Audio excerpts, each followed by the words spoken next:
Bueno, buenas noches a todos. Comenzando el ciclo de charlas 2025 de la Confederación Odontológica de la República Argentina, tengo el gusto de presentar al doctor Juan Manuel Converset y al doctor Gustavo Pisani. Comenzará charlando el doctor Gustavo Pisani sobre el seguro de responsabilidad civil y la visión judicial actual. El doctor Pisani es abogado recibido en la Universidad de Buenos Aires en el año 1993, especialista en Derecho del Seguro, con formación académica con varios posgrados, magíster en Seguridad Vial, fue docente en carrera de grado y posgrado y conferencista en charlas de seguro de praxis profesional desde el año 1995. El doctor Juan Manuel Converset es vocal de la Sala C de la Cámara Nacional de Apelaciones en lo Civil, especialista en Derecho Procesal, especialista en Derecho de Daños y mediador y doctorando, docente de universidades nacionales y extranjeras, tanto como la Universidad Mayor de San Andrés, Bolivia y La Paz, en la maestría del Derecho Civil y Procesal, miembro del Consejo Asesor de la Revista Vasca de Derecho Procesal y Arbitraje, director de la Revista de Derecho Procesal Civil y Comercial, autor de artículos de su especialidad publicados en el país y en el exterior, coautor de libros de su especialidad y del Código Civil Comentado, edición La Ley, e invitado como expositor en varios encuentros jurídicos nacionales e internacionales. Doctores, un gusto tenerlos y cuando quieran pueden comenzar. Bueno, ante todo para mí es un privilegio poder compartir esta charla con un magistrado tan importante como es el doctor Converset, miembro de la Sala C de la Cámara Nacional de Apelaciones. Yo voy a empezar la charla hablando de los supuestos del seguro de responsabilidad civil y el plato fuerte lo va a dar el doctor Converset, que nos va a brindar una visión jurisprudencial de lo que los jueces entienden que pasa en estos supuestos cuando llega un expediente a sus manos. Dicho esto, lo primero que quisiera comentarles es que desde el año 1992 o 93 es que existe esta unión entre la Confederación Odontológica Argentina y Sancor Seguros. Es decir, que este contrato de seguros tiene una vigencia continua de más de 32, 33 años. No le quiero decir la fecha exacta porque no me acuerdo, pero yo la primera charla que di fue en el año 95 y yo, otra gente que había dado varias disertaciones previas a las mías. Dicho esto y hablado del vínculo que hay entre las empresas hace tantos años, entre las entidades hace tantos años, voy a lo concreto y me gustaría ver la primera filmina, Gaby, a ver si puedo, la podemos compartir, a ver cómo puedo hacer para compartir. Ahí te dice anfitrión, tendrías que apretar a donde dice compartir. Sí, y pantalla, sí, no, no importa, No, no no, lo si, no, necesito. si me aguardas un segundito, veo de descargarlas yo del mail que me enviaste. Y de paso les voy comentando. Eh, la pregunta inicial es, ¿para qué sirve un seguro de responsabilidad civil? ¿Qué es lo que necesita un profesional en este caso para sentirse cubierto a través de una póliza de seguro de responsabilidad civil?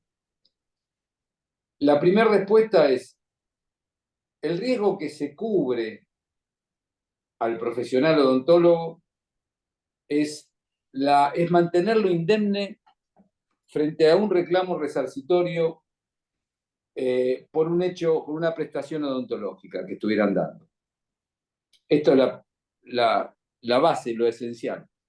Un seguro de responsabilidad civil básicamente es transferir al asegurador el riesgo económico que puede traer un reclamo por praxis profesional. Esta transferencia económica de ese riesgo tiene un límite, que es la suma asegurada, que después le vamos a hablar un poquito más de eso. Como le decía, este riesgo cubierto, básicamente, a nosotros lo denominamos evento. El evento es un siniestro. Y esto se da cuando el asegurado, el odontólogo, recibe un reclamo indemnizatorio de un paciente. Y aquí empieza a tallar, lo veníamos hablando con el doctor Zaraco hace unos minutos, esto no se trata solamente de un supuesto, de una condena judicial por un supuesto de praxis. Desde el momento que ustedes reciben un reclamo por un paciente que, no sé, por un tratamiento de ortodoncia, por un implante que falló, por lo que sea, desde el momento que ustedes reciben ese reclamo, ya se genera una situación de conflicto que el profesional, el odontólogo, no está acostumbrado a manejar. Desde ese momento se transfiere la situación de conflicto, valga la redundancia, al asegurador, porque a partir de ese momento es cuando interviene. Desde el momento que recibe la denuncia, lo asesora el cliente, si lo atiende administrativamente, jurídicamente, en caso de recibir un reclamo ya formal, y también lo va a asistir en lo que dure, trasulte todo ese proceso judicial. Que muchas veces esos reclamos son injustos y cabe un rechazo de demanda de esa pretensión. Pero en el medio pasaron muchas cosas. Y durante todo ese tiempo también interviene el asegurador. Por eso es un servicio muy importante el que Sancor le brinda a la gente, que es que en el primer momento, básicamente cualquier situación que pueda estar vinculado con un reclamo va a estar canalizado a través de la compañía. Y hay un circuito bastante aceitado, de hace tantos años como veníamos hablando, que realmente funciona y funciona bien. Dicho esto, quería comentarles que las pólizas de seguro tienen condiciones que son algunas generales y otras que son particulares. Estas Gustavo, si querés, condiciones... ahí te puedo compartir la pantalla.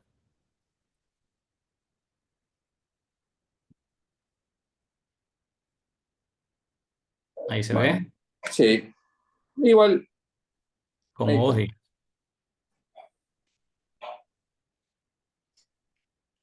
No, no hace falta, no hace falta, no hace falta. Si no, ¿No? no hace falta, no hace falta. Yo, después, en todo caso, estas filminas sí las vamos a incorporar si te parece bien, pero ahora, para ser más directo, No. yo las voy viendo y les voy explicando. Bueno, Como quieran, ¿eh? como ¿Sigo? vos digas. No, no, sigo. Sí, por favor, sácalo, sí, perfecto. Como les decía, las condiciones de aseguramiento están dadas por condiciones particulares y condiciones generales de póliza. Estas condiciones tienen un sistema de aprobación a través del organismo de control, a través de la Superintendencia de Seguro de la Nación. Es decir, que la compañía de seguros no puede poner cualquier condición, pactar cualquier cláusula con el asegurado, tratar de hacer un abuso, un delito.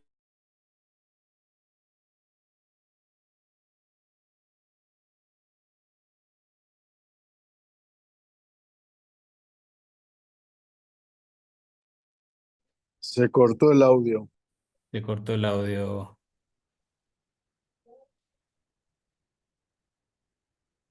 Un segundito, Gustavo. Ahí está, ahí estoy. Ahí está. ¿Dónde nos habíamos quedado?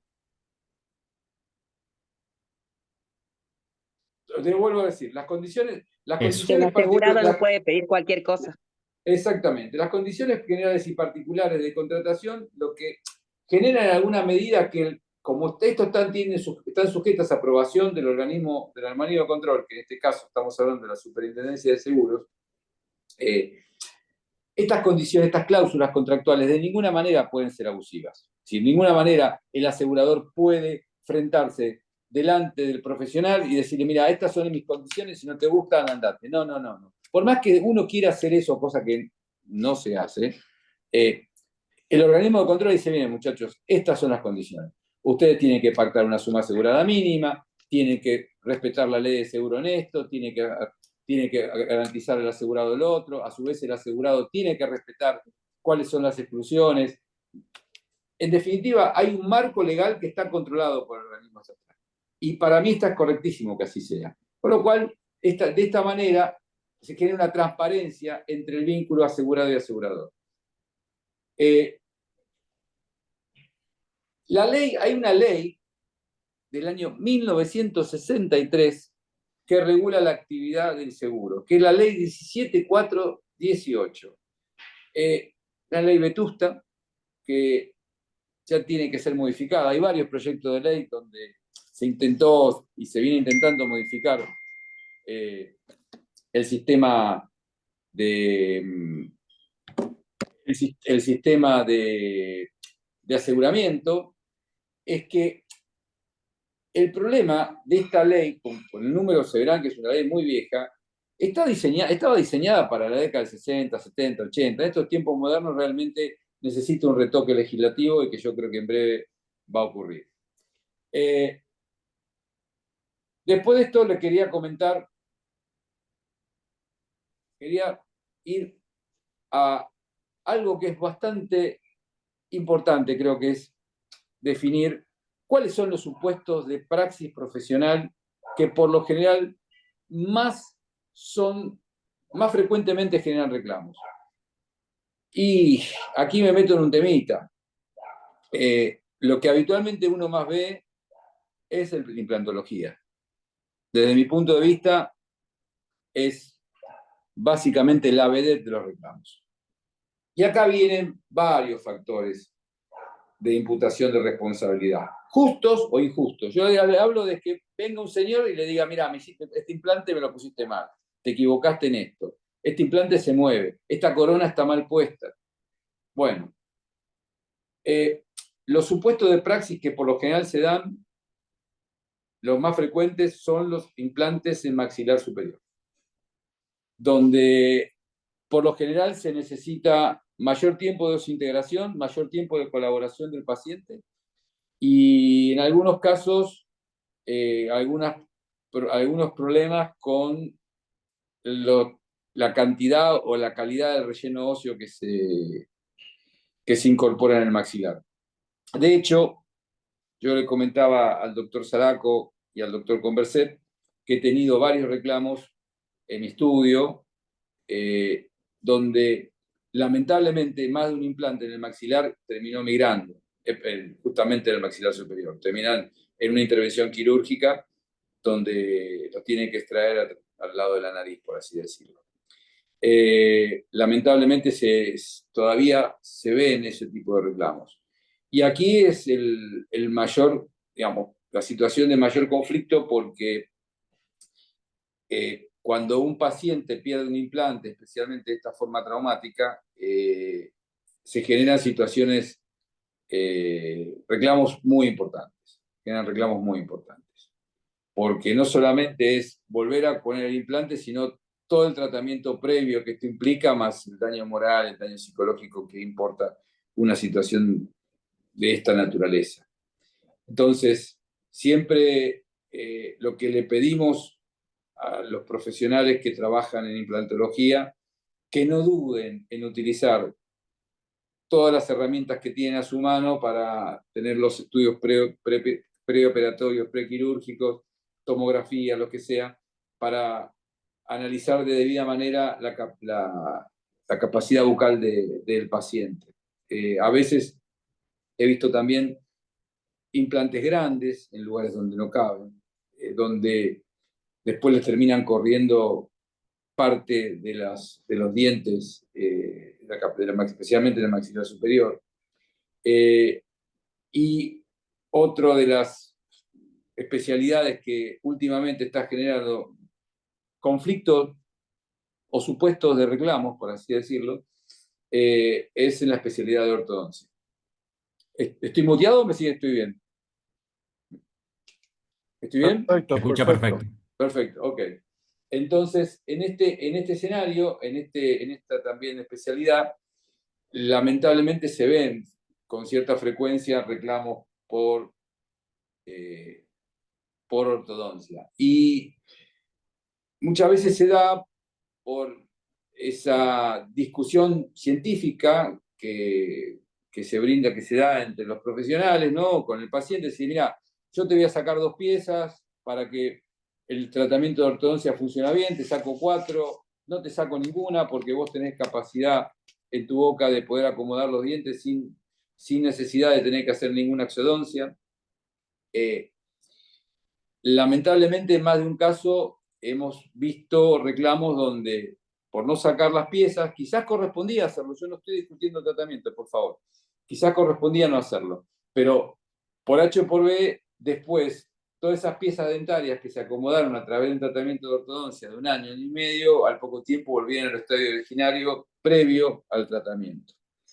Y eso genera situación de conflicto, también. Después se verá si es un tema de praxis o no, pero realmente eso genera reclamos, estos supuestos generan reclamos. Y otro de los puntos donde también se ve bastante frecuentemente es el tratamiento de corona, ¿no? El tratamiento protésico. Lamentablemente, en muchos casos, por una cuestión económica, el paciente decide utilizar una corona, que se le ponga una corona de inferior calidad y que después se termina rajando, termina teniendo filtraciones y al poco tiempo el paciente pierde la pieza, tratamiento de conducto con una corona de acrílico, por así decirlo, y después termina perdiendo la pieza entera. También se han visto reclamos de esta naturaleza. Pero quería explicarles también que no solamente existen reclamos por la noción propia de la actividad profesional del odontólogo, sino también por el uso de los elementos de riesgo con que trabajan. Por ejemplo, un torno, o por ejemplo, una aplicación, una inyección. Yo les voy a contar un caso, siempre lo recuerdo, siempre, cada vez que viene a colación lo pongo arriba de la mesa porque fue muy anecdótico en su momento. Una odontopediatra se posiciona mal frente a una paciente, lo que estaba con la madre precisamente en el consultorio. La niña se empieza a mover, la profesional quiere dar una anestesia y por H o por B la aguja termina en el ojo de la niña, perdiendo prácticamente la visión del ojo izquierdo, si mal no recuerdo. Eso fue un accidente. Ustedes dirán, bueno, que hay técnicas para hacer todo esto, sí, pero en principio es un accidente. Y esa noción de responsabilidad también está cubierta. También, por ejemplo, un accidente que ocurre con el sillón odontológico. Ustedes dirán, ¿es un supuesto de praxis? Y no sé si es un supuesto de praxis, pero por el deber tácito de seguridad que tiene el odontólogo frente a todo lo que ocurre dentro de su consultorio, ese hecho también está cubierto dentro de la póliza. Lo que no está cubierto en principio es la actividad de jefe de equipo. Y hago énfasis en esto. Hablábamos recién con el doctor Zaraco. ¿Se me escucha bien? Perfectamente, Gustavo. Perfecto. Bueno, hago énfasis en esto porque hay muchos profesionales o algunos profesionales que trabajan, además de ser profesionales o de ser odontólogos en forma individual, independiente, que dan prestaciones propias, también lo hacen como jefe de equipo, en su propio consultorio o en alguna institución. Vamos a hacer una hipótesis. Un odontólogo que hace un tratamiento de ortodoncia, o sea, implantología, que no está cubierto en Sancor. Pero ese profesional depende científicamente de otro odontólogo que sí está cubierto en Sancor, pero no tuvo la menor injerencia directa en el tratamiento. La pregunta es, ¿está cubierto o no está cubierto? Por la póliza original, por la póliza básica de responsabilidad civil, no está cubierto. Eso necesita una cobertura adicional, que se llama cobertura de jefe de equipo.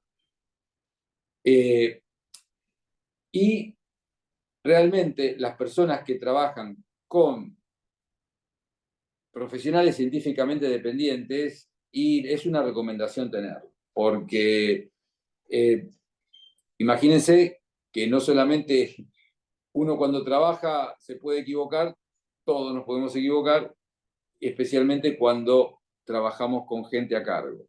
Entonces, esa responsabilidad refleja, entre comillas, y digo comillas porque no sé si están refleja, para estar cubierta necesita estar cubierta, valga la redundancia, a través de una cobertura adicional que, como les decía, llamada jefe de equipo.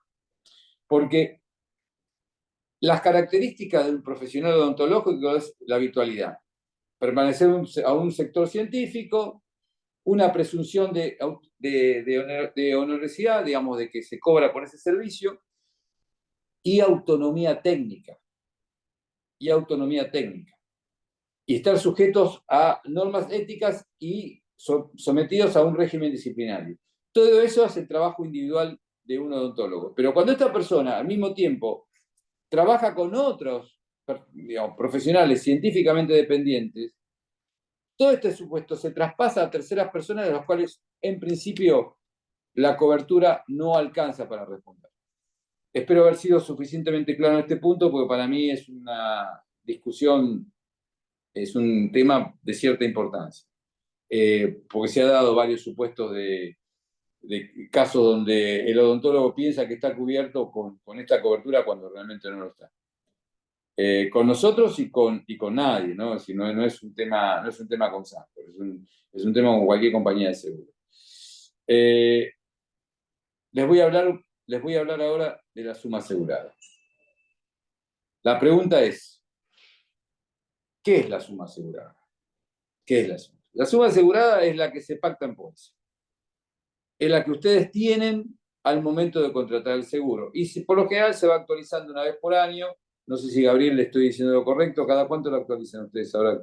Sí, cuando estábamos con una inflación más alta, por ahí eran cada 6 meses, pero Bueno, estamos más o menos en ese tiempo. perfecto. Bueno, es una suma que se va actualizando, pero hay un tema que veníamos charlando con el doctor Converset hace unos minutos y con Gabriel también. ¿Qué pasa con un reclamo iniciado en el año 2013 con una condena firme en el año 2025? Y es un seguro voluntario el que toma el seguro, sí, perfecto. Pero esa póliza en el año 2013 tenía una cobertura de 200.000 pesos. Y hoy la cobertura, esa misma cobertura, es de 25 millones de pesos.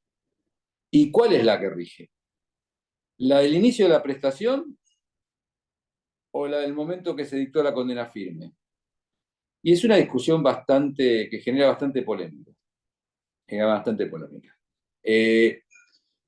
Yo no les voy a decir lo que habitualmente se dice en la justicia. Por lo general se toman las sumas aseguradas actualizadas. También charlábamos con el doctor Converset que este es un seguro voluntario. Entonces, no vaya a ser que también un juez diga, no, acá prevalece la suma asegurada originaria al momento de que se dio la prestación, sumándole los intereses.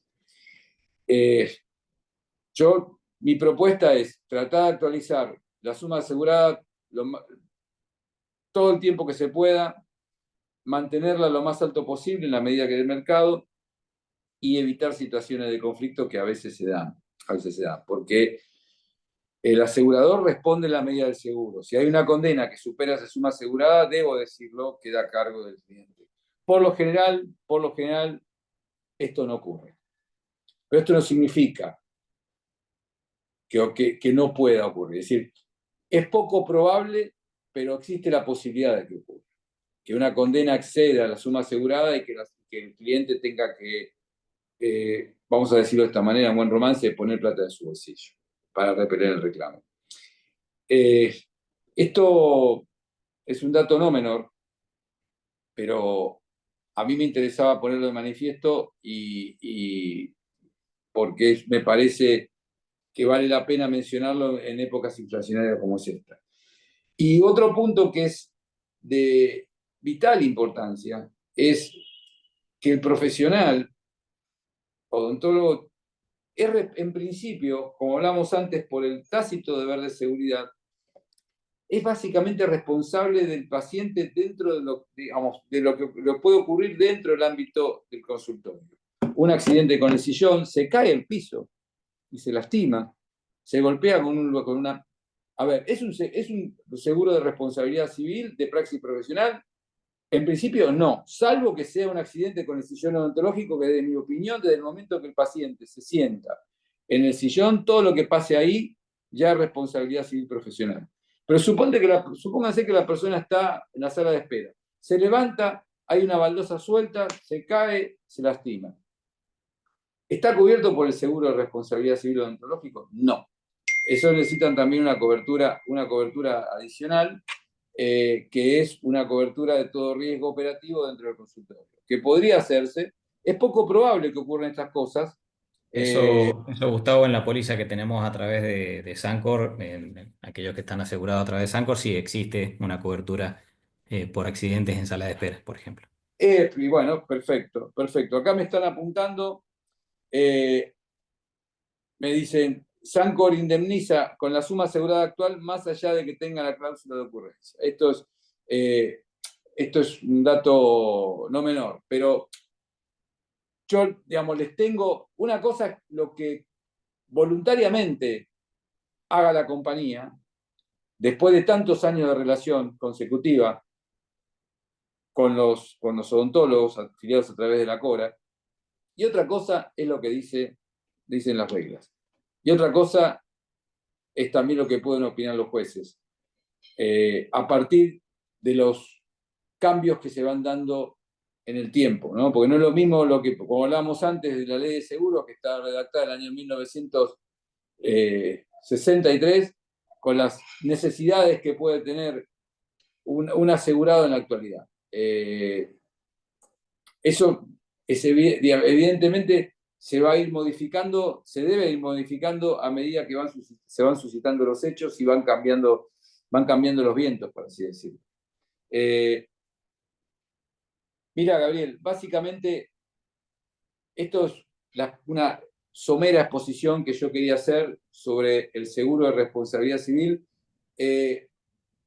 sin antes de terminar de hablar de una cosa, una cuestión trascendental que no hace tanto al seguro, pero sí hace al trabajo de ustedes como profesionales.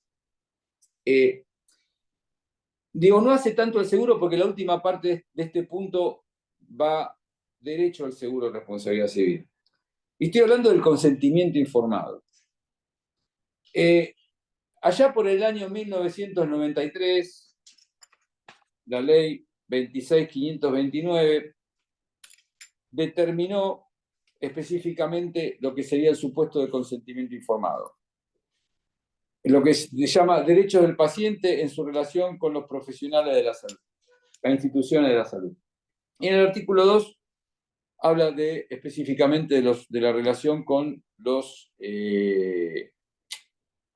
con la relación entre el paciente y el odontólogo, específicamente a los odontólogos. El punto es que antes de esa ley no existía un digesto concretamente hablando de cómo tenía que conformarse un consentimiento informado.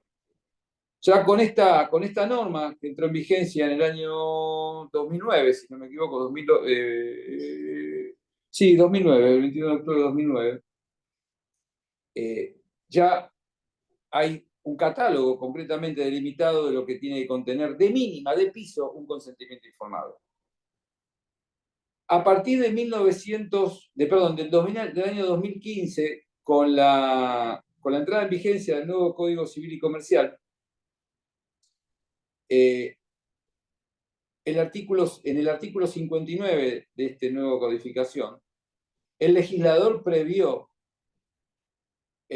incorporar dentro de la codificación lo que sería el piso mínimo de lo que se denomina consentimiento informado. A ver, Gaby, si me puedes dar una mano vos con la última filmina. A ver, ahí la busco. Si me puedes dar, porque yo estoy trabado.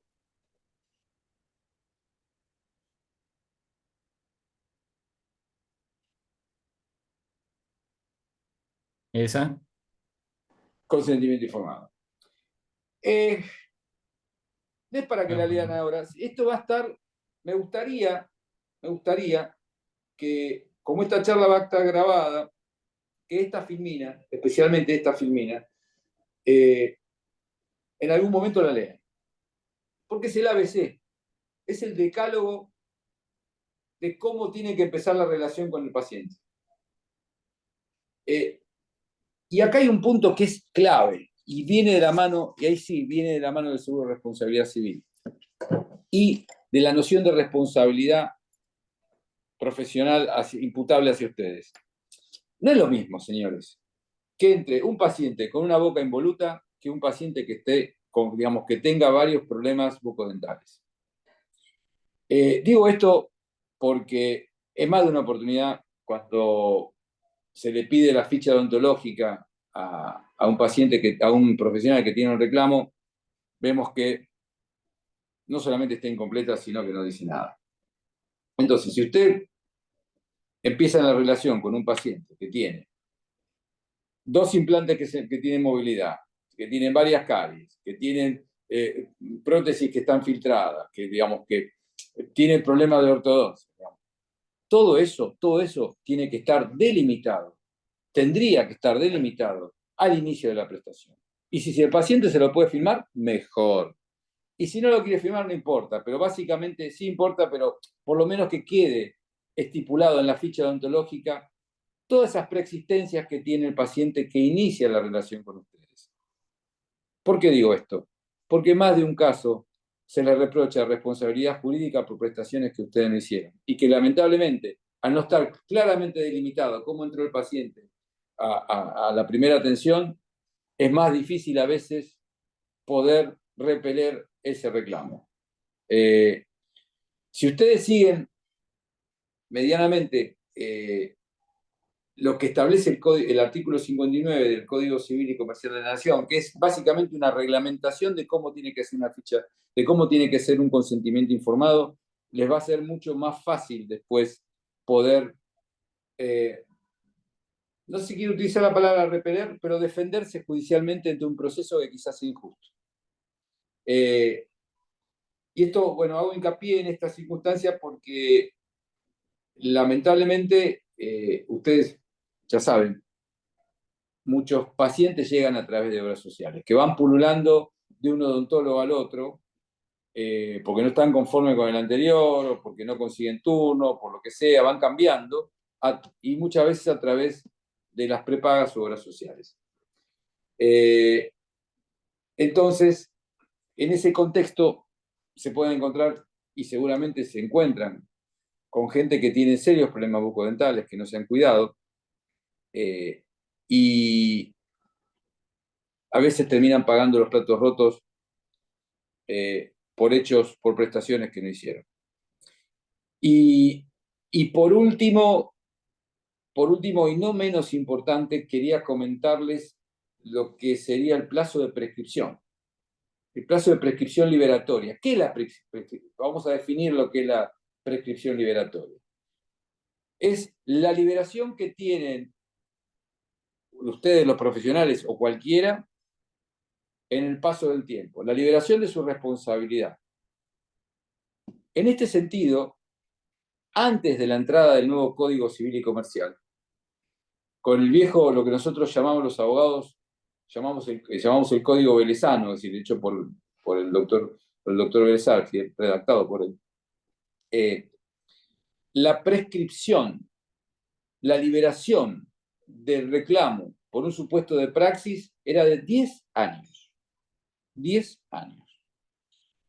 A partir de la entrada en vigencia, en agosto del 2015, de la nueva codificación, el legislador previó dos supuestos básicos de responsabilidad. La contractual, de 5 años, genérico. Pero la responsabilidad civil de los profesionales, que era de 10 años, pasó a ser de 3. Es un cambio sustancial, en beneficio obviamente del profesional y por supuesto de la compañía de seguros que le brinda cobertura. Porque esto también ayuda a bajar los costos del seguro. Cuando uno tiene menor posibilidad, menor tiempo para iniciar un reclamo indemnizatorio, si antes tenía 10 años para hacerlo y ahora tiene 3, la frecuencia siniestral en principio también debería bajar. Entonces eso también hace a que el costo del seguro podría llegar a bajar también, que de hecho debe haber sido así. Esto es un instituto muy importante, y la pregunta ahora que viene en relación a la prescripción es, y bueno, ¿desde cuándo se computa ese plazo de prescripción? Y yo en principio lo tengo que decir en el momento que se hizo cada prestación. Si coloqué un implante en el 2015, habría prescrito el reclamo en el 2018. No sé, me dice en agosto del 2015, prescribiría en agosto del 2018. Hay supuesto de suspensión, una intimación judicial, una intimación por carta de documento también interrumpe el efecto de la prescripción, pero esos ya son supuestos muy específicos. Yo le hablo del marco general. Pero cuando son prestaciones periódicas, el plazo de la prescripción se debería computar desde que se hizo cada prestación. Si la corona la terminé en el 2024 y el implante hice en el 2017, y lo que falla es la corona, ese reclamo no está prescrito. Por eso le digo, se tiene que tomar desde el momento que se hizo cada prestación. Pero de todos modos, la excelente noticia es que ese plazo de 10 se modificó a 3, y que realmente es algo muy beneficioso para todos los profesionales, incluyéndome a mí, que también puedo recibir reclamo por mi labor profesional. Realmente es un beneficio que nos brindó el legislador. Había, digamos, la noción de 10 años era porque por las distancias, por las comunicaciones.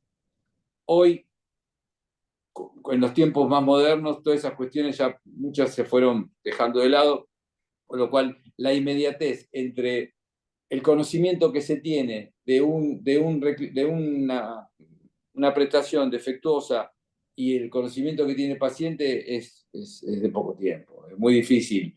Si un implante falla a los 5 años, a mí particularmente me pasó que un implante después de 5 años, iba caminando por la calle y automáticamente se abrió el implante, literal. Doctor, ¿Perdón? sí, una consulta. Están consultando sobre, o sea, los consentimientos informados van dirigidos por cada práctica que se realiza, es decir, hay un consentimiento informado si se va a realizar ortodoncia, si hay armonización Sí, orofacial, son sí. individuales cada uno de ellos. No, la ficha, no, es una historia clínica. El Ujú. consentimiento informado es una historia clínica. Tiene que relatar, en un solo documento, tiene que relatar básicamente lo que se le viene haciendo, cómo entró el paciente y qué es lo que se le viene haciendo. Y la indicación. Y si el paciente se opone a una prestación, suponga, yo te recomiendo hacer ortodoncia. Y después de eso, el paciente decide que no lo quiere hacer porque el odontólogo le recomienda extraer 4 piezas y el paciente no quiere, dejarlo anotado. Mi recomendación es esta, el paciente no lo quiso hacer. Bien. Pero Y es un documento único, sí, sí, sí, claro. cronológicamente con todas las prestaciones, o por lo menos las de mayor relevancia. Y si el paciente se opone, por ejemplo, ustedes van a hacer un implante y el paciente es fumador, tiene que dejar constancia que el paciente es fumador. Ujú. Claro, o Mire, sea, tiene que quedar todo escrito en la y historia clínica es lo ideal, porque de si vicios y demás. ustedes saben que la persona que fuma en principio tiene una contraindicación o tiene mayores probabilidades de que haga fracasar al proceso de implantología, al proceso de osseointegración, digo bien. Ujú. Entonces, Doctor, esto tiene que estar sentado, tiene que estar doctor, sentado. una pregunta, doctor. Sí, escucho, Sí, escucho. sí, se le escucha. Eh, sí, yo tengo las historias clínicas digitales y además escritas también en papel, pero si el paciente no existe todavía, digamos, legalidad en las historias clínicas digitales. O sea, yo le hago una Mire, historia clínica al paciente, pero el paciente no la puede firmar porque está hecha en la no, computadora. a ver, más allá de que la firme o no la firme, este es un tema que el doctor Converset seguramente va a hablar, le va a explicar mayor en detalle. Y así voy cerrando la charla para darle paso a él. Pero lo más importante es que ustedes hagan un relato pormenorizado, especialmente con pacientes que ya entran a su consultorio con problemas bucodentales serios. Y después van marcando las prestaciones que se van haciendo. Pero no, digamos, hacerlo firmar al paciente cada consulta ahí es difícil. No, no. Acá lo más importante es que el paciente tenga. Después el paciente va a tener que negar de que ustedes, esa prestación que está en la ficha odontológica no le fue informada. ¿Viste? Ahí es un tema de prueba, pero en principio, si ustedes tienen una historia clínica, un consentimiento informado, debidamente armado, es una prueba de vital importancia a la hora de ser analizado judicialmente, señores. Esto es así. Gabriel, a mí me gustaría, ya Sí. estamos en la media hora de la charla, me gustaría adentrar o cederle la palabra al doctor Converset, Bueno, cómo no. eh, que para mí va a ser muy importante escucharlo. Sí, luego hay algunas preguntas que quisiéramos hacer, pero una vez que termine el doctor Converset, aunamos las Dale, preguntas. dale, me parece muy bien. Buenas noches, doctor Converset. Nuevamente le comparto pantalla, lo transformo en anfitrión, así usted puede compartir pantalla si le parece. Muy bien, gracias.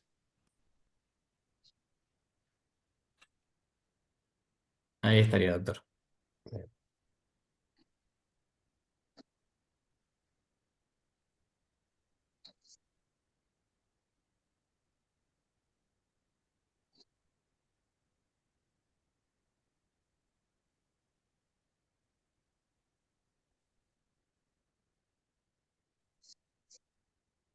Me está saliendo de que el anfitrión no permite el uso compartido para esta reunión.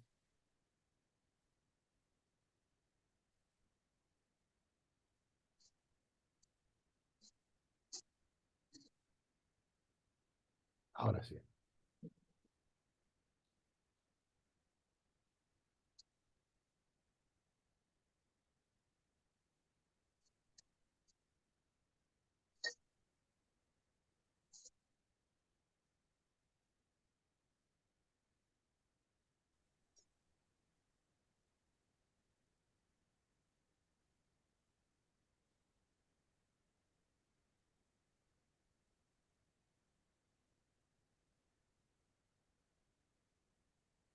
Bueno, ¿se ve ahí? Sí, sí, se ve. Sí. Perfecto. Bueno, ¿qué Digo, tal? ¿Perdón? habría que, porque se ve como una ventana sobre la pantalla.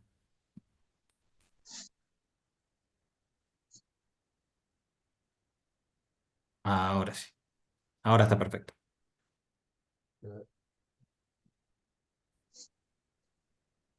Queremos hacer un poquitito.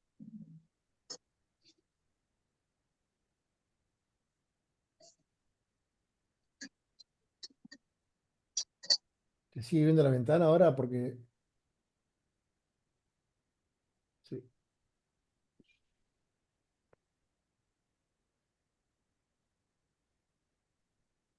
No. Entonces no hace falta que lo firme el paciente.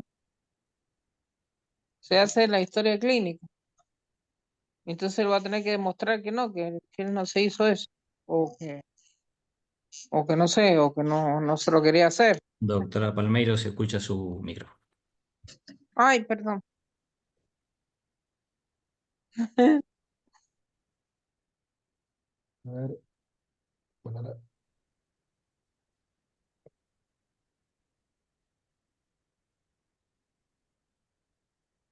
bueno, ¿se visualiza ahí igual? Sí, sí, se ve, se ve. Se ve Sí. bien. Bueno, ¿qué tal? Buenas noches.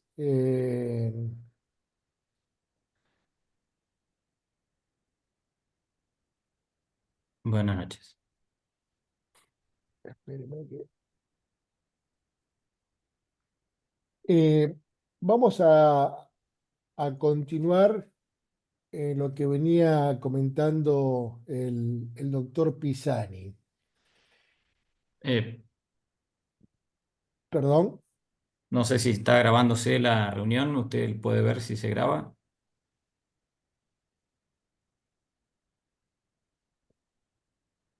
Sí, sí, se está grabando, se está grabando. ¿Se está grabando? Sí, se está grabando. Sí. Eh,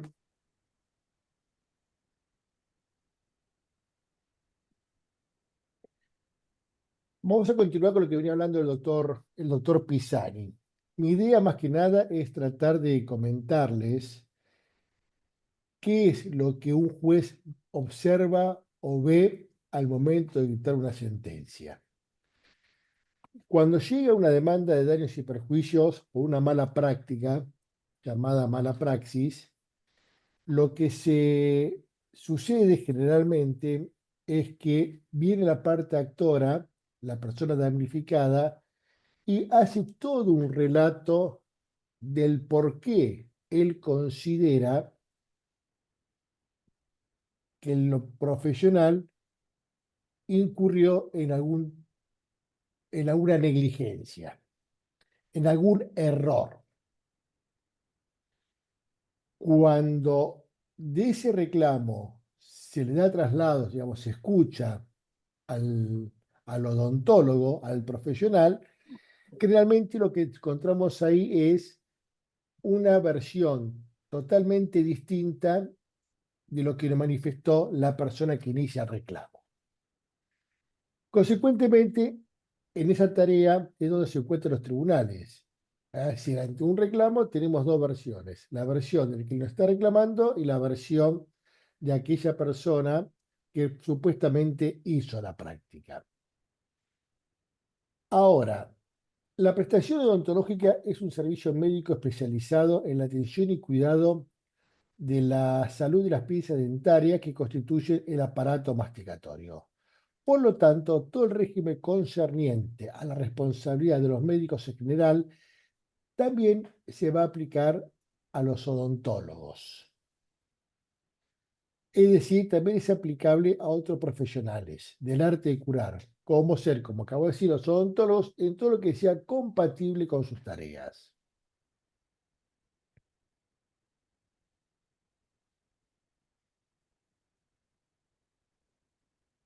En este tipo de pleitos, lo que sí se va a analizar es el deber jurídico infringido, ya sea por esa obligación que tiene el médico de no dañar, como así también por esa obligación que tiene el médico a raíz de un contrato.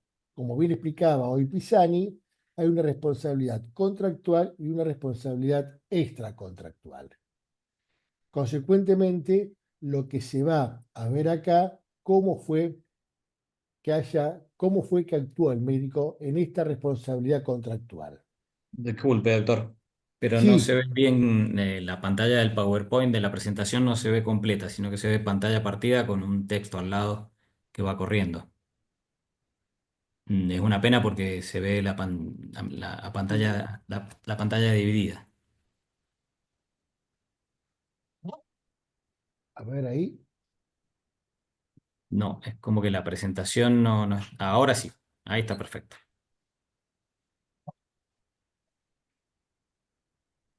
Bien.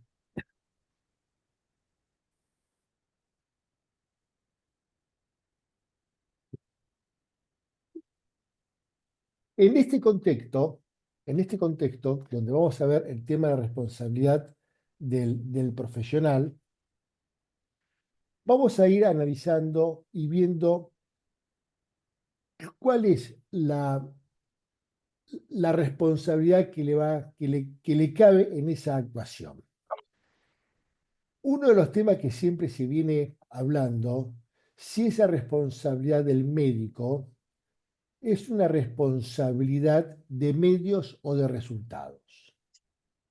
Consecuentemente, lo que sí podemos llegar a sostener acá, que la responsabilidad del médico, en el caso del odontólogo, es una responsabilidad de medios, no es una responsabilidad de resultados, salvo que en algún caso en particular el profesional haya asegurado un resultado determinado.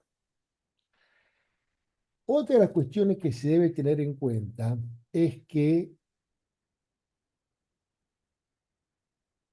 el análisis se va a efectuar en base a esa diligencia que tiene que hacer el profesional. El profesional no está obligado a curar al paciente. El profesional va a poner todo su empeño y toda su fuerza y toda su ley artis para que eso sea ejercido de la mejor manera posible. Eso es fundamental, porque siempre uno entiende que la responsabilidad es porque no curó. El paciente entiende, yo fui a ver al médico y el médico no me curó. Yo tenía este problema y no estuve curado.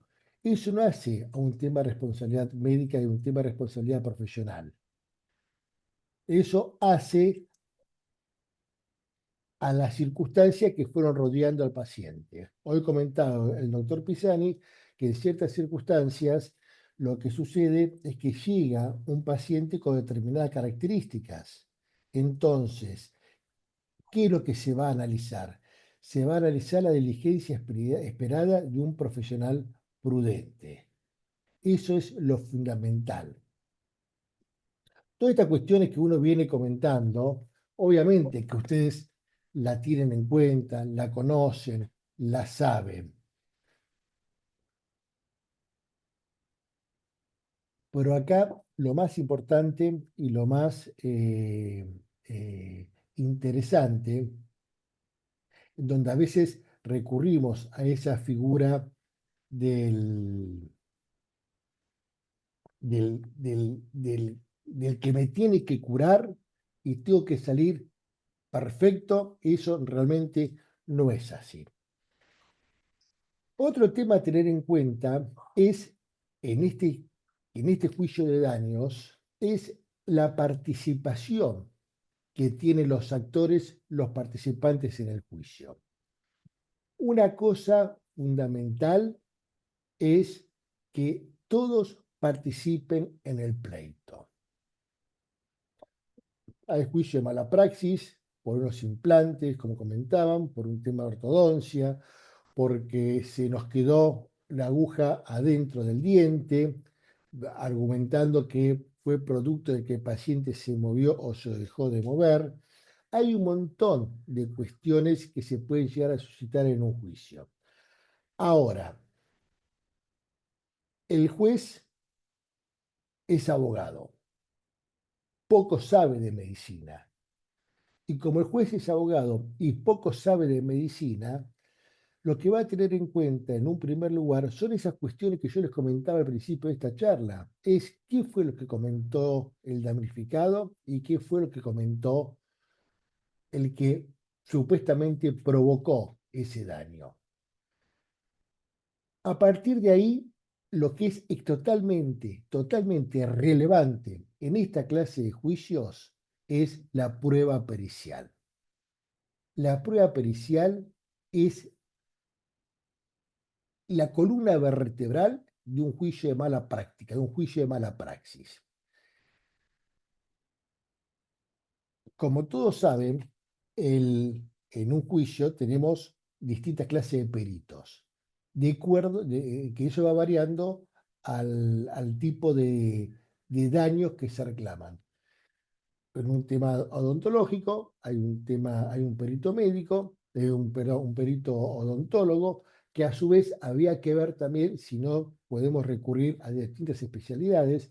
Si hay un tema de fractura en un accidente común, hay un perito mecánico y un perito médico traumatólogo. Acá lo importante es el perito odontólogo.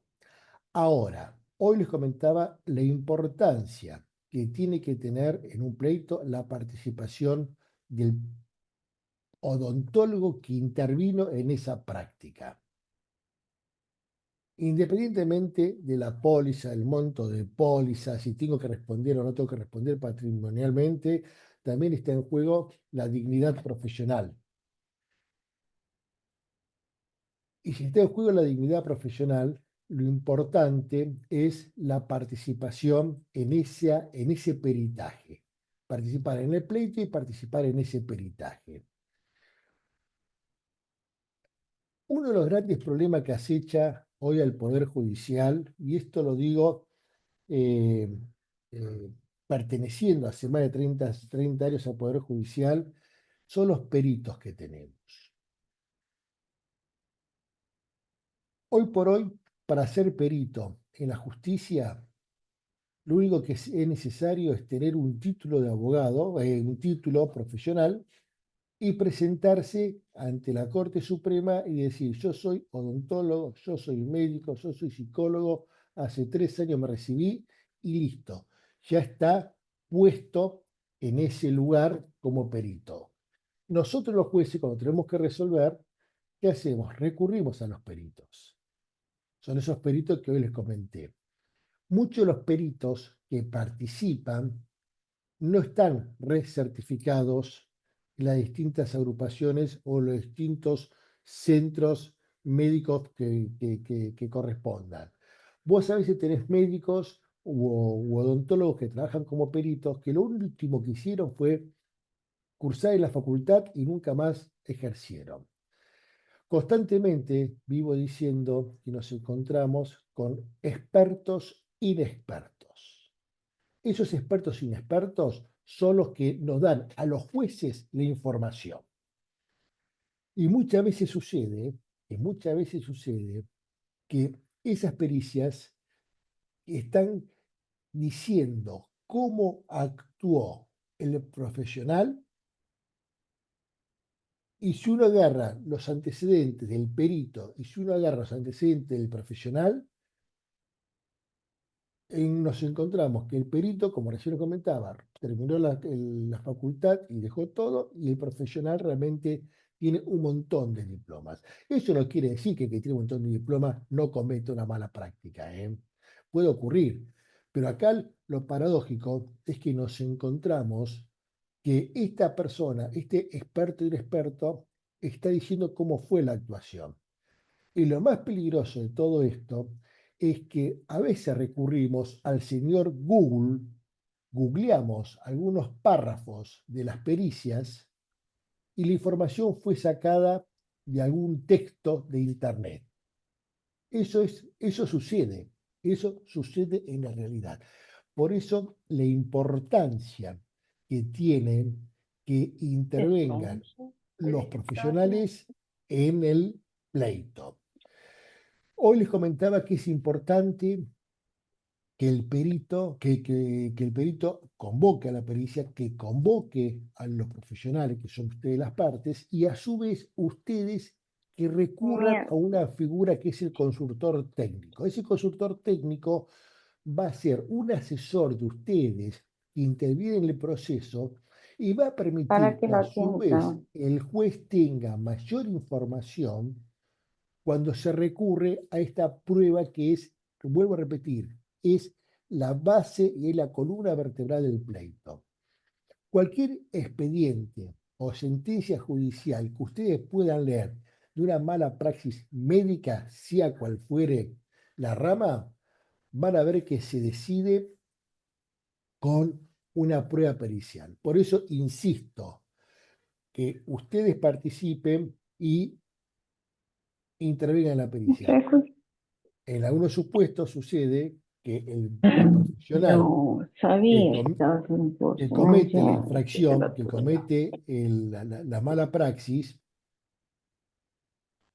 comete la mala praxis, eh, se desentiende. Dice, yo tengo un seguro, me desentiendo, ¿para qué voy a intervenir? Y la compañía se hace cargo por ese contrato que tienen entre el profesional, y la mutual, cobra, por ejemplo, y la empresa y el profesional. Pero esa inacción, Ay, Dios. esa inacción, hay alguien que está, que se escucha un sonido que está... Sí, doctora eh, Despeche, ah, por favor, si puede silenciarlo. eh, muchas veces nos encontramos con eh, que decimos, total, ¿para qué voy a intervenir en el pleito si en el pleito tengo un seguro? Está bien, es correcto, puede suceder, pero dar información e intervenir en el pleito, vuelvo a repetir, nos hace nuestra dignidad profesional y podemos llegar a tener ese problema también que hoy comentaba muy bien el doctor Pisani, que es el tema del seguro y el límite de cobertura. No me voy a meter mucho en el tema, ya comentó Pisani. Puede ser un seguro obligatorio, puede ser un seguro voluntario. El tema es No que se cuando escucha ni acá. ustedes contrataron el seguro hoy por hoy, 3 años atrás, que vamos a ver cuándo arranca todo eso, ¿no? Porque 3 años atrás, pero si a mí el tratamiento terminó hoy y empecé hace 7 años atrás, y hoy se me cae la corona producto de que el implante estuvo mal hecho, y yo creo que abarca 7 años para atrás, no 3 años, ¿no? Porque si el análisis me trae que la corona se cae porque no tuvo la suficiente sustento para apoyarse en el implante, y eso fue provocado porque el implante no fue bien realizado, pero recién se pudo ver ahora cuando se instala la corona y no hubo negligencia o imprudencia por parte del paciente, entonces habría que ver si los 3 años no se van un poquito más para atrás.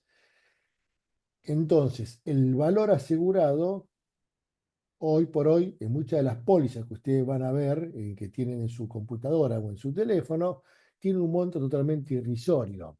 Calcule más o menos que el punto de incapacidad, en algunas jurisdicciones, el punto de incapacidad está aproximadamente en 1 millón de pesos. Eso varía la jurisdicción. Entonces, una persona que tenga un 15% de incapacidad tiene ya 15, para empezar a hablar, tiene 15 millones de pesos. Y a eso habría que sumarle los intereses. Estos números que le estoy dando, por supuesto que varía de acuerdo al tribunal y de acuerdo a la jurisdicción, pero tengámoslo en cuenta. El doctor Pisani hablaba de que esas pólizas se pueden ir actualizando, usando un término no permitido por la ley, pero sí se utiliza, por distintas circunstancias. Actualizarlos, o unos jueces dicen que se va a actualizar al momento del pago, que esa cobertura solamente incluye el capital y no los intereses. Eso es muy bueno, no solamente para la víctima, sino también para el asegurado. Otros jueces dicen que se va a actualizar al momento de la sentencia de primera instancia. Otros jueces dicen que no corresponde, que hay un límite de cobertura.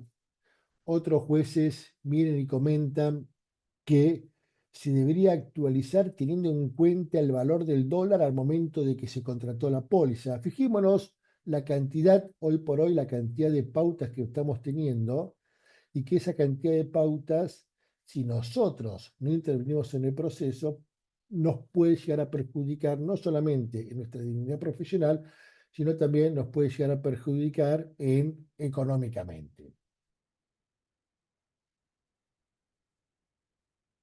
Repito, lo importante es la participación y lo importante es el control fuerte de la pericia. No dejar solo a la empresa de seguros, porque la empresa de seguros no estuvo ese día realizando el tratamiento. Y consecuentemente hay cosas que se le escapa. Y si hay cosas que se le escapa, los jueces ven que hay un vacío en el medio, y ese vacío lo que provoca es que realmente haya responsabilidad del demandado. No nos cabe ninguna duda que aquel que reclama tiene que probar. Es decir, yo reclamo que tengo un daño, es mi obligación, porque así lo dice la ley, es que yo tengo que probar. El que afirma, prueba. Sin perjuicio de ello, ante la reforma de 2015, utilizando una figura que llamaba las pruebas dinámicas, los jueces muchas veces terminaban diciendo que, si bien el actor que sufrió el daño no pudo probar del todo, el que estaba en mejores condiciones de probar era el médico. Se invierte la carga de la prueba. Es decir, la carga de la prueba es al actor, al que reclama. Pero en ciertas circunstancias, como el más débil es el paciente, el que estaba en mejores condiciones para probar es el del médico, y si él no probó y actuó de manera diligente, muchas veces era condenado. Yo siempre dije que esto era totalmente inconstitucional, porque se estaba violando la normativa. Con el nuevo Código Civil, que nació a partir del año 2015, nos encontramos con el artículo 1735, que ese artículo nos habla, sí, de ahí nos habla de las pruebas dinámicas. Ahí el requisito que establece la ley es que, si bien el actor tiene que probarlo, el juez puede disponer en cualquier momento del pleito que el médico ofrezca la prueba necesaria para eximirse de responsabilidad. ¿Esto qué quiere decir? Que ya no es que ahora los agarran de manera distraída o sin un escudo, porque ahora es obligación del tribunal sostener que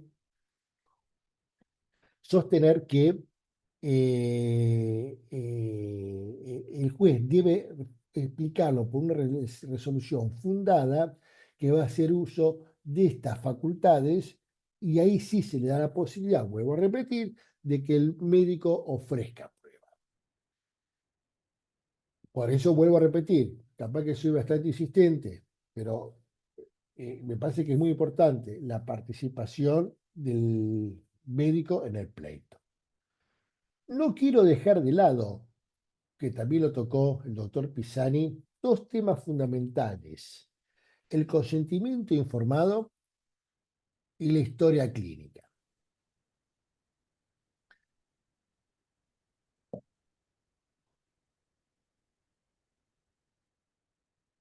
El tema del consentimiento informado juega un papel totalmente importante, un papel importante en lo que es la responsabilidad.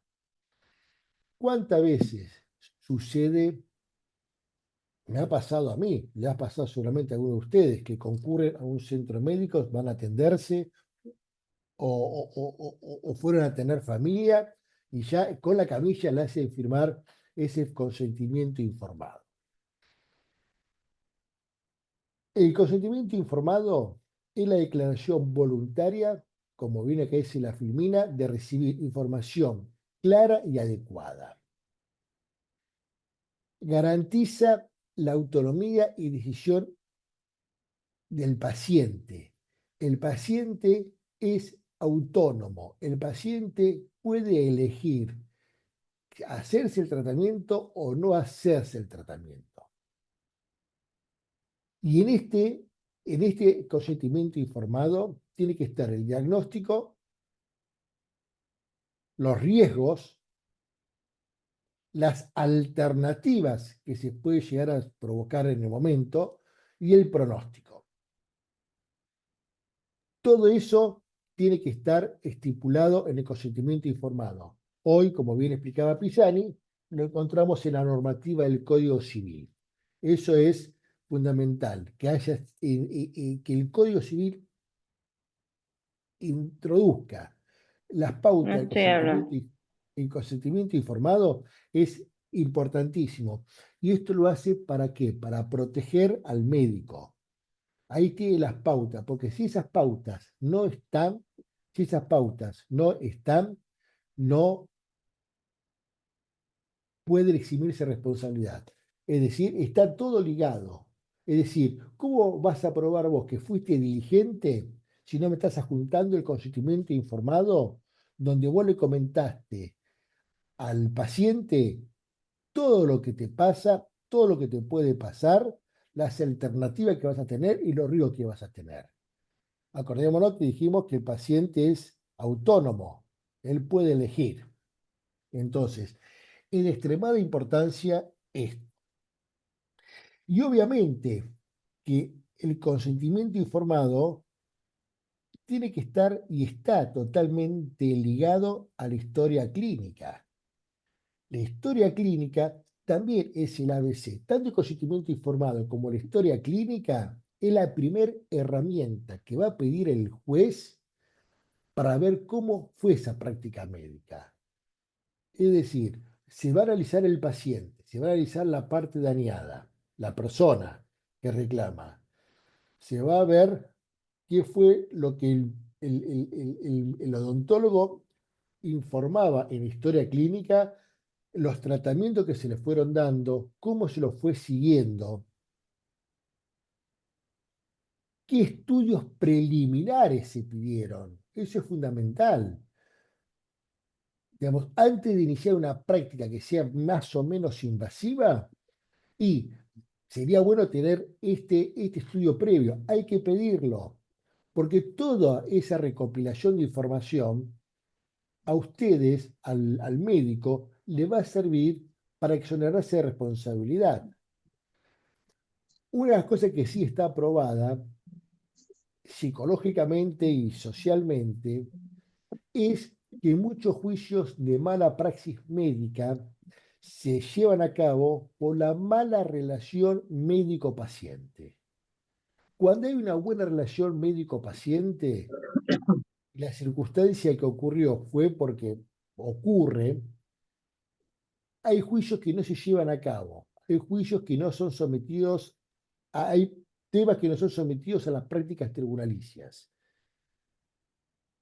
Uno siempre comenta el médico de cabecera, que no es el caso del odontólogo, pero el médico de cabecera. Vos antes ibas al médico, cuando mis padres, a mí a una parte me tocó, iban al médico, vos tenías el médico que te atendía, que te miraba, que te revisaba, te tocaba. Hoy por hoy capaz que vas al médico clínico y no, ni siquiera levanta la mirada y a su vez te diagnostica sin observarte como corresponde. Entonces, una de las cuestiones fundamentales es la relación médico-paciente. Eso se observa mucho en las audiencias, porque acordémonos que en un juicio el juez tiene la obligación de tomar una audiencia, que intervengan las partes. Y cuando el juez indaga en esas audiencias, es ahí donde detecta que se rompió ese vínculo médico-paciente. Doctor, perdón que lo interrumpa, ¿puedo hacer una pregunta o al último? Yo diría al O al último, ú- ¿puede ser? Bueno, sí, Por cómo no. favor. Gracias. Sí, gracias. Otro, otro de los temas importantes que recién les comentaba, que está totalmente ligada a la historia al consentimiento informado, es la historia clínica. La historia clínica nosotros la tenemos que ir haciendo despacito a medida que el paciente está yendo a nuestro consultorio. ¿Sí? El consentimiento informado es cuando ya se requiere una práctica más invasiva y ahí es donde hacemos el consentimiento. Es decir, puede ser que un paciente haya ido al consultorio 20 veces para hacerse una limpieza, para ir viendo lo que fuere. No hay ninguna práctica invasiva. Hay historia clínica, perfecto. Ahora, cuando hay una práctica más invasiva, ahí es donde se necesita el consentimiento informado. Fijémonos que esa es la prueba documental por excelencia, que después la va a pedir, el perito la va a pedir. Ahí va a demostrar el tratamiento y la conducta del profesional, el seguimiento. Otra de las cuestiones, yo siempre aconsejo, yo cité al médico para que venga él dentro de 15 días, porque le estoy haciendo tal tratamiento. El paciente no viene. Dejar constancia en la historia clínica. La historia clínica, dejar constancia. ¿Para cuándo lo citaste? Y tener que dejar constancia que ese día no vino. ¿Por qué? Porque van juntando pequeños datitos que a ustedes lo va a ayudar para defenderse en un juicio de mala praxis cuando actuaron de manera diligente. La historia clínica, obviamente, que hay una protección del paciente y es confidencial. Pero no obstante eso, si el paciente lo pide, hay una obligación de entregarle una copia de la historia clínica. Eso también es muy, muy importante. actuar con diligencia, a su vez estar con el consentimiento informado. A esto se le agrega la historia clínica. Es toda una cadena que va haciendo lo que el juez, lo que un tribunal va a evaluar al momento de dictar sentencia. Hay un libro de Calvo Costa, un colega de la Cámara, que él hace mucho hincapié en el consentimiento informado y en la historia clínica, donde se encuentra, repito, condena de juicio de mala práctica porque no hay una historia clínica llevada a cabo como corresponde, y más aún el consentimiento informado es totalmente inexistente.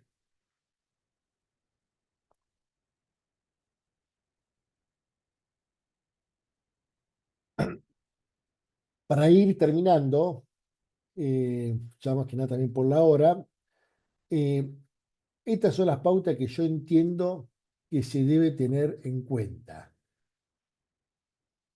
Es priorizar el consentimiento informado, registrar toda la atención en la historia clínica, cumplir con el deber de diligencia. Acordémonos que el juez, y así lo dice el Código Civil, es que cuando mayor sea la tarea que estamos realizando y estamos en manos de personas que tienen que tener esa ley artis, mayor va a ser la exigencia que se le va a exigir en un juicio de daños.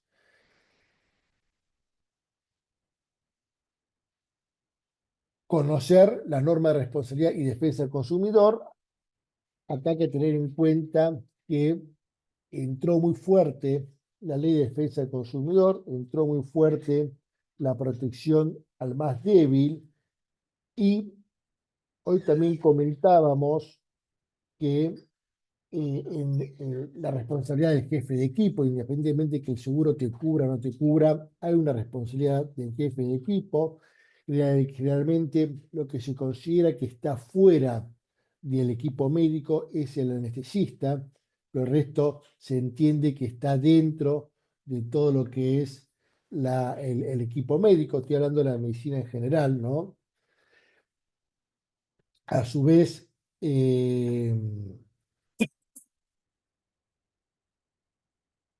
eh, tenemos que tener en cuenta eh, estaba en qué, perdón, que me escuché un sonido por acá y me perdí. Sobre la responsabilidad Del de lo que uno equipo y debe de tener. defensa del consumidor. Sí, sí, Exacto. perdón, perdón. Eh, eh, Entró a jugar muy fuerte la ley de defensa del consumidor. Hay muchos jueces que sostienen que en el supuesto caso de que la persona esté realizando el tratamiento odontológico en una clínica y que sea por una estemos todos ligados por un contrato, por una prepaga o con una obra social, acreditar la responsabilidad del médico, automáticamente entra también la responsabilidad de la obra social y de la prepaga, y consecuentemente también del sanatorio y de la institución. Y estos están encuadrados también en la ley de defensa del consumidor. Entonces, vamos viendo cómo la ley, si bien busca proteger al más débil, al que sufrió el daño con un montón de herramientas, pero también la ley protege al profesional diciéndole, si ustedes hacen todo esto bien, no va a haber ningún problema. Pero lo importante es acá el choque de los dos reclamos. Un reclamo por el daño y el otro reclamo por la defensa.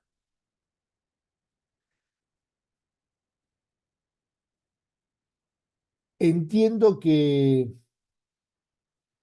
no es un tema sencillo, eh, es un tema que, eh,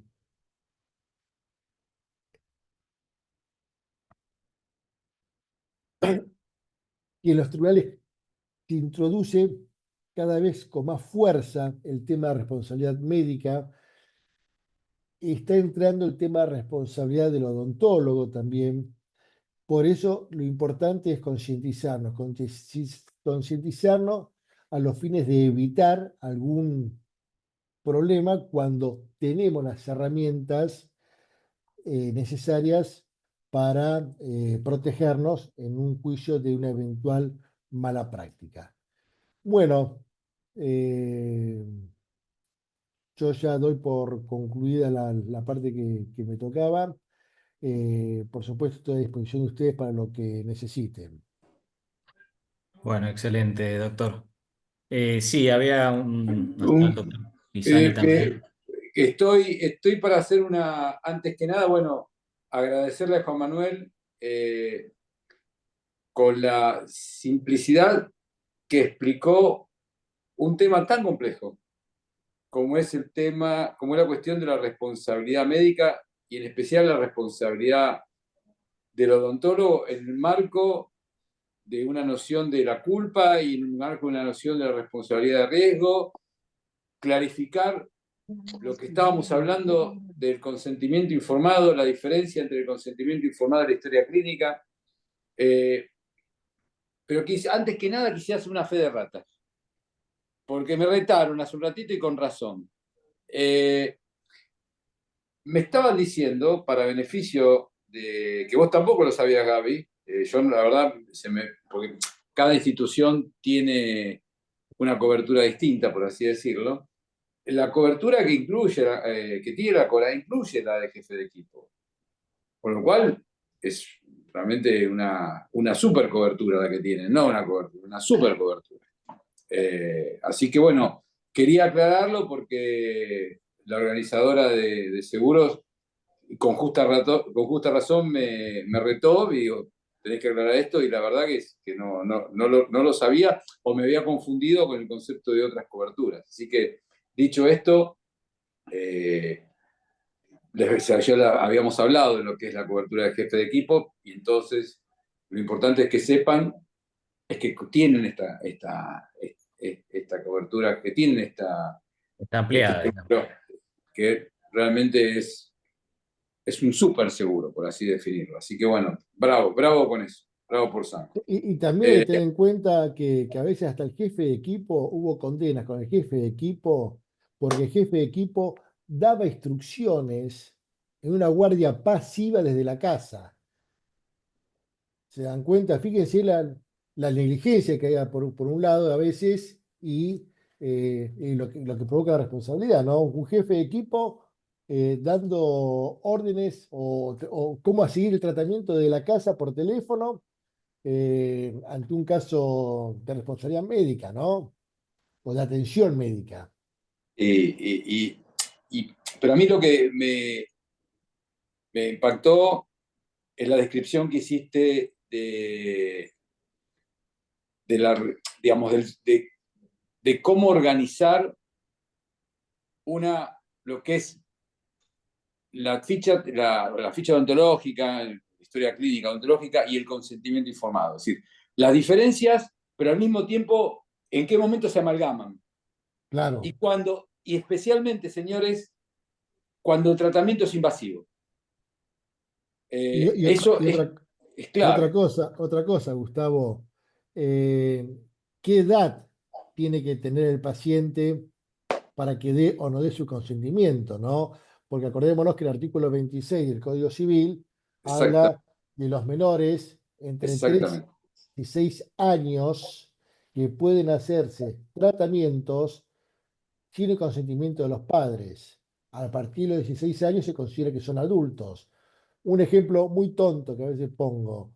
Viene tu hijo de 14 años y te dice, papá, ¿qué? Me voy a poner un arito. No, no, Narito no te lo pones, hijo. Y tu hijo te responde, no te estoy pidiendo permiso, te estoy comentando. Estoy Entonces, informando. te estoy informando, porque soy buen pibe, buen hijo y te informo. Te das cuenta, entonces vos como papá no te puedes oponer y como estás en el rango entre los 13 y los 16 años, tranquilamente se lo puede hacer. ¿Te das cuenta? Ir al odontólogo, un tratamiento de unas caries, algo, ¿y por qué no? Ahora, si vamos a hacerle un tratamiento de ortodoncia, un implante, todo ahí cambia, ¿no? Porque ya es invasivo. Y ahí viene, como bien decía Gus, es qué se interpreta por invasivo, ¿no? Y hay un montón de información, pero ahí está el tema. Entonces a mí me preguntaban a veces los médicos, ¿y qué hago? Y mira, yo estando en tus zapatos, ¿sabes qué hago? Que venga el papá, la mamá o el tutor y que me dé el consentimiento. Yo no me juego solito, yo siendo médico, ¿no? Juan Manuel, te hago una pregunta yo, que me la están preguntando por el chat, pero te hago una pregunta a vos porque a mí me gustaría que vos la respondas más que yo. Me están preguntando cuánto tiempo tiene que tener un odontólogo guardado una historia clínica de un paciente en los términos del nuevo Código Civil y Comercial. ¿Qué opinás No, vos? mira, no, recién algo comenté con el Sí, tema del implante si no me equivoco, hay una ley que habla de 10 años. de 10 años, 10 exactamente. años. Si Sigue bien estando la, vigente, sigue estando vigente. si bien la prescripción, hoy por hoy estamos en 3 años, pero bueno, habría que ver a partir de cuándo se ¿Cuándo cuenta. claro, bueno, ese es el punto, ese es ¿Viste? el Porque punto. Ese es el punto a esencial en la mí prescripción. se me cayó la corona al tercer año, pero era porque estaba mal hecho el implante y que no saltó antes. Y que fue, como te dije antes, fue hace 7 años el implante. Entonces, Está bien que sea yo 10 años. Por eso yo quería, si yo lo decía, van a decir, Pisani es un exagerado, pero si lo dice un magistrado, desde una percepción del análisis cualitativo que se hace en un expediente judicial, eh, está perfecto lo que está, de mi humilde opinión, está perfecto lo que está diciendo porque el cómputo de prescripción es es por el momento que se tomó conocimiento de la prestación. Entonces, también es bastante oscuro. ¿De cuándo? Son 3 años, desde el momento que se tomó conocimiento de que esa prestación es defectuosa, por así decirlo. Entonces, está muy bien que sea 10 años. Esa es una pregunta que estaban haciendo todos, Gabriel, que Sí, yo quería. y de igual modo también quería agregar algo. En el A caso ver. de que uno cambie de seguro, ¿cuánto tiempo el seguro cubre? Si cubre para atrás, yo tenía entendido que hasta 3 años anteriores a la yo adquirí, o sea, de cambiar de póliza me debería cubrir. En Sí, estos casos, tranquilamente. y en estos casos que son, por ejemplo, 7 años que comentaban recién como un ejemplo. No, el problema es que el código establece que la prescripción de la responsabilidad civil profesional es de 3 años. La pregunta, y vuelvo a hacer hincapié en esto, la pregunta es, ¿desde cuándo computamos eso? ¿Desde el momento que se hizo la prestación? ¿Desde el momento que el paciente tomó conocimiento? Hoy tuve un caso en el estudio vinculado con una prótesis mamaria hecha hace 10 años que la paciente sostiene que se enteró que estaba mal hecha hace 6 meses atrás. bueno, ahí está. Claro. Y lo tuve hoy, una audiencia de mediación la tuve hoy. Estuve con la gente de otra aseguradora. eh, y la discusión es, ¿desde qué momento? Desde el momento que toma conocimiento y cómo es un tema de pruebas. Y también la paciente va a tener que demostrar que tomó conocimiento de esta falencia, de este tratamiento defectuoso, hace poco tiempo atrás, cuando realmente se hizo hace 7 8 años. También es un tema que no hay que dejar de pasar, digamos, no puede pasar inadvertido. Es un tema de hecho y prueba.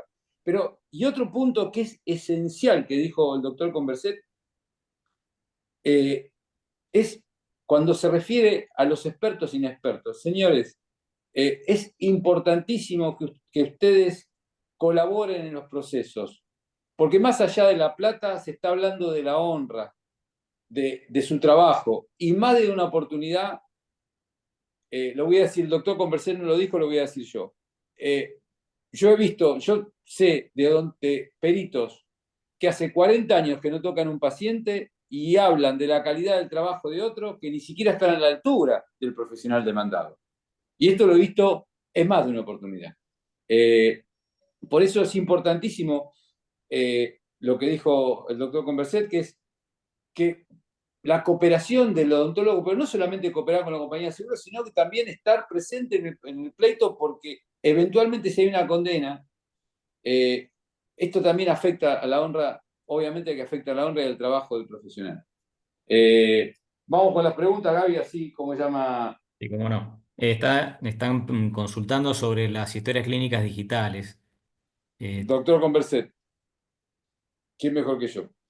No, ¿Quién no, a mejor que ver, yo? eh, obviamente que todo lo que es digital están haciendo ahora, ¿no? Ujú. Eh, yo entiendo que la historia digital, por supuesto, es una prueba por excelencia. La historia clínica digital, la duda que tengo yo en algunos casos es la firma, ¿no? No la firma, es la firma porque en algunos casos el paciente firma la historia clínica, en otros casos no la firma, ¿no? Pero el tema de la firma, sí, la firma tiene que estar digitalizada. Ujú. No, yo creo que por hoy aquel profesional que sí tiene historia clínica digital también tiene la firma digitalizada, que eso es lo que hace a la fuerza probatoria. Claro, y también el tema es que no existen historias clínicas que no se puedan modificar, que por ahí no son historias clínicas encriptadas, llamémosle, las También, digitales. bueno, otro tema es ese, exactamente. Vos, por ejemplo, tenés que muchas veces se tuvo judicialmente para dictar sentencia, historias clínicas totalmente tachadas, borradas, y Ujú. eso es una presunción en contra, ¿no? Firman y no ponen el sello. A veces Claro. también ha sucedido que firman y ponen el sello, pero no fue el médico que los trató. También es otro tema, ¿no? Ujú. Pero bueno, firma Doctor, la prueba y la historia clínica digital es excelente, pero tiene esos matices.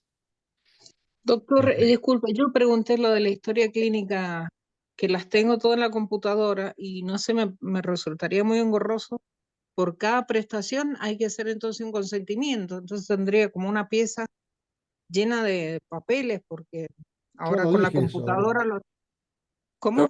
lo que pasa es que el doctor Converset lo que dijo es que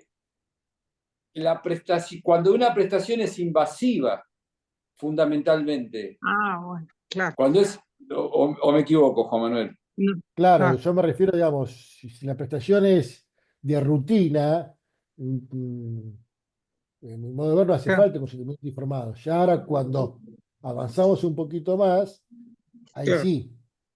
Claro, porque en el círculo odontológico nos han dado un consentimiento para hacer obturaciones, extracciones, y no sé, me parece un poco, o sea, demasiado engorroso, porque para tener tanta cantidad de papel.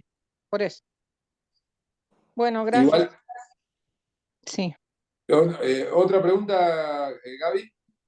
Em, no, básicamente eran más o menos eso, lo de las historias digitales, el tiempo de validez de las historias clínicas, o sea, cuánto tiempo hay que guardarla, que son las que se han estado eh, respondiendo. Eh, Yo lo único que les pido a todos los profesionales que están escuchando, especialmente los que trabajan en implantología y en prótesis y en ortodoncia, que más allá de que cuando van a hacer un tratamiento invasivo con el paciente, que le expliquen y que le hagan en la medida posible, que le brinden un consentimiento de lo que van a hacer, si el paciente se opone, dejar sentado que ustedes le recomendaron este tratamiento porque consideran lo mejor, pero el paciente por su propia voluntad decidió que no. Eh, y si el paciente les pide poner una prótesis de baja calidad, dejarlo sentado, que están poniendo una prótesis de baja calidad en la historia clínica. Porque una prótesis, una corona de acrílico, ustedes saben que se fisura rápidamente y empieza, eh, eh, ¿cómo es que se dice en la a jerga? filtrar, A empieza a filtrar, filtrar. empieza a filtrar. Entonces, uno entiende que por la necesidad económica el paciente tiene que salir del paso, pero el paciente tiene que saber que eso es provisorio, que como toda palabra provisorio no implica larga duración en el tiempo. Entonces, no vaya a ser que después pierdan una pieza que se hizo un conducto por una corona provisoria que se le recomendó al paciente cambiarla rápidamente, y si eso no está asentado en la historia clínica, como dice el doctor Converset, estaba empezando en contra. Y les aclaré la cobertura de jefe de equipo, Sí. que realmente es un golazo, es una super cobertura, y realmente los felicito a la gente de Cora que hayan obtenido ese beneficio, porque en la práctica se ve bastantes reclamos contra jefe de equipo, y que hay un juez conocido, amigo, colega del doctor Converset, que una vez, yo se lo comenté a él, no hace mucho tiempo atrás, en su sentencia determinó que digamos, la obra social, el jefe de equipo, la obra social y el jefe de equipo tenían una responsabilidad principal, porque es el que daba las órdenes. El jefe de equipo es el que daba las órdenes. El que se presume que da las órdenes, incluso. Con lo cual, digamos, es una super cobertura. Le hago otra consulta que también con respecto a la habilitación ministerial de los consultorios, porque en las habilitaciones ministeriales existe el jefe de equipo o el responsable, el director técnico del instituto dental, donde están los otros odontólogos que trabajan en esa clínica. ¿Eso también tiene que estar habilitado para el seguro o si no tiene habilitación ministerial, el seguro tiene cobertura igual? No, en teoría me están haciendo una pregunta delante de un magistrado. Yo no podría decirle que tienen cobertura si no tiene una habilitación. El magistrado me va a tirar de la oreja y tiene razón. Es decir, en teoría, un odontólogo que no tiene un consultorio habilitado en función digamos, del trabajo que está haciendo, en principio tampoco tiene cobertura. Porque de hecho, lo dice la póliza. Es decir, en la medida de las habilitaciones y de la actividad profesional que desarrolle. Perfecto. Es decir, no, lamentablemente esto es así. Después, si hay situaciones especiales por el cual hubo, no sé, una sanción por un incumplimiento que se suspendió, bueno, será una cuestión de análisis puntual, pero en abstracto, si no tiene habilitación, no tiene cobertura. Esto quiero ser categórico para no generar dudas. Bien. No sé si hay alguna otra consulta que quieran realizar aprovechando estos dos excelentes profesionales. Yo, Sí, yo quiero hacer otra consulta al doctor Dale, Pisani, doctora. que dijo que eran 5 años contractuales y 3 años de responsabilidad. No entiendo es el marco genérico que establece el nuevo Código Civil y Comercial. La contractual, ¿qué significa? Y no sé, voy a comprar un producto, no sé, la relación proveedor, un cliente, el vínculo contractual la relación de incumplimiento de un contrato, por ejemplo. Pero el código específicamente determinó, el nuevo Código Civil y Comercial, el legislador determinó que la prescripción de 10 años en abstracto pasaba a 3. La discusión, vuelvo a repetir, es de qué momento se computa ese plazo. Pero en abstracto de 10 pasó a 3, con lo cual es un beneficio esencial en protección al profesional que lo que le ha dado el legislador. Bueno, gracias. Muy bien. Una Así pregunta que, sí. Sí, doctor Coso. cortita, porque con el advenimiento de los nuevos métodos de consulta, tanto para médicos y ahora para odontólogos, ¿la teleconsulta está legislada o hay alguna... Uf, qué pregunta. ¿Qué pregunta, Juan Manuel? Que yo conozca no está legislado. Yo tampoco. Yo tampoco. Sí, lo que pasa es como uno siempre comenta, el COVID vino y dejó muchas cosas, entre Exactamente. ellas la teleconsulta, en la justicia el expediente digital. Entonces, eh, la norma se va a tener que adaptar a la costumbre, ¿sí? Digamos, la costumbre hoy está en la teleconsulta, entonces el juez va a tener que evaluar eso. Ahora, si vos por la teleconsulta le decís, voy a poner un ejemplo grosero, bueno, agarrate el diente con un hilo y pegate con el picaporte, no, Claro. pero yo creo que la teleconsulta es las cuestiones básicas, ¿no? Las cuestiones más que no requieran cuestiones importantes. Lo que a mí me preocupa en lo personal es cuando a través de teleconsulta, sin revisar al paciente, se hacen determinados Ya. diagnósticos, y hay errores de diagnóstico hasta cuando vas a la guardia, ¿correcto?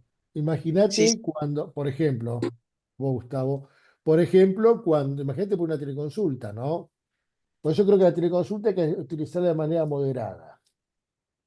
otra pregunta. Gran definición, en manera moderada. Está bien, está bien. A mí me preocupa mucho porque dentro de la teleconsulta muchas veces envían fotos de lesiones en boca y eso no sé, eh, evidentemente no está legislado. Sí, yo no sé, aparte quién sacó la foto, cómo sacó la foto, qué perspectiva tuvo.